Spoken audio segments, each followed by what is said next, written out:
Hello friends, welcome to Reva's kitchen.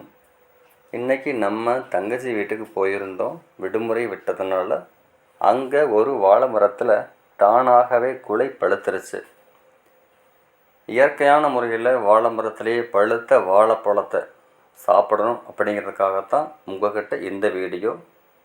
கிட்டத்தட்ட இந்த வாழை மரம் ஈனி 4 மாதத்துக்கு மேலே ஆகிருச்சு. 90 நாள் ஆகிட்டாலே ஒவ்வொரு நாளும் எட்டி எட்டி பார்த்துக்கிட்டே இருந்தோம். ஒரு வழியாக இப்போ தான் பழுத்திருக்குது. இயற்கையான முறையில் நம்ம தோட்டத்தில் வரக்கூடிய வாழைத்தார் முதல்ல ஒரு கொலை பழுக்கும், ரெண்டாவது ஒரு சீப்பு, அப்புறம் ஒரு சீப்புன்னு தள்ளி தள்ளித்தான் பழுக்கும். கடையில் வாங்குறது பார்த்திங்கன்னா ஒரு தார் அப்படியே ஸ்ப்ரே பண்ணியோ கல் வச்சோ சேர பழுக்க வச்சுருவாங்க. இங்கே நம்ம தோட்டத்தில் அருமையாக ஒரு சீப்பு பழுத்திருக்குது. பாருங்கள், ஒரு 2-3 பழம் தான் பழுத்திருக்குது. இதை இப்படியே வெட்டி கொண்டு போய் வீட்டில் வச்சிட்டோம்னா ஒரு 4-5 நாளைக்கு ஒவ்வொன்றா பழுத்துக்கிட்டு இருக்கும். நம்ம எல்லாருமே சாப்பிடலாம்.